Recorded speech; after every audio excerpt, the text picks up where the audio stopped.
Anyway, one other thing that I'll get to when I get home, but they're drilling at my place, so I can't really think there. The point that George Bush will be written about as a hero. There is no way that he won't be written about as a hero. And I'll read two things when I get home. One will be from Nick Eugene Levy, the other guy, but I got it at home. And the other fellow, whoever wrote Genesis, was it Genesis or Exodus? No, Deuteronomy. The end of Deuteronomy, it says, and maybe I'll read it, "Never again in the history of man did someone like Moses come to the earth." Well, they thought, because he was fiction, that this was going to be a true statement, and that this was going to be another supportive truth to indicate the holiness of the Holy Scriptures. Well, George Bush just said, fuck off to the chosen race. He said, look it, I can be just like Moses and even better. So, fuck you, Jews, is what George Bush said. And don't be surprised if the next terrorist attack comes in Israel. What a surprise that would be.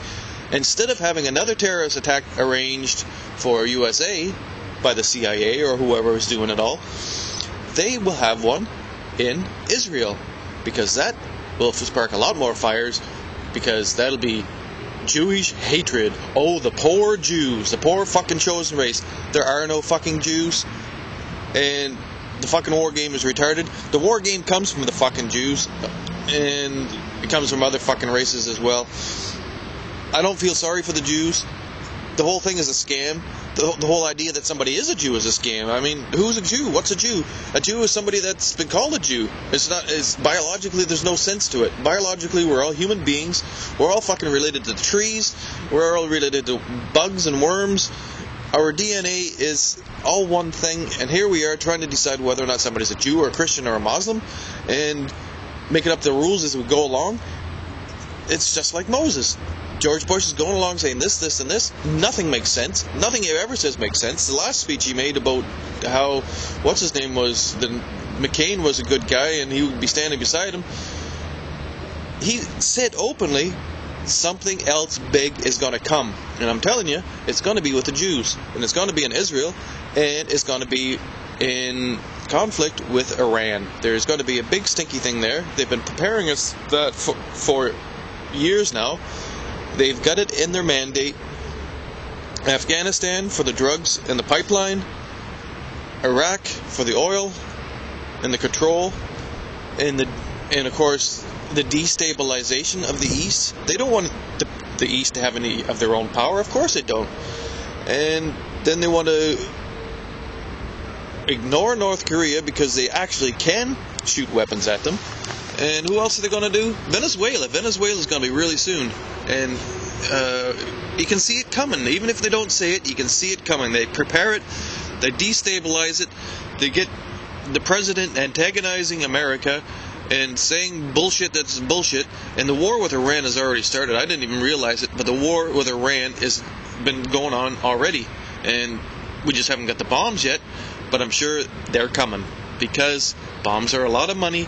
Killing people makes a lot of money. It's been a business for a long, long time. One of the biggest businesses on the planet is war.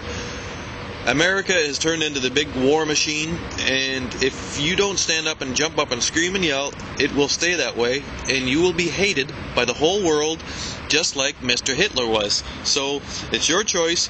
It's doing the exact same thing, and if you can't see it, then you are blind. Did we ever talk about everything here? I think that's about it. I forgot the most important characteristic about George Bush, how he makes him the same as Moses. Although Moses never existed, his character has been written for us, and his character was obviously the character of somebody who really existed.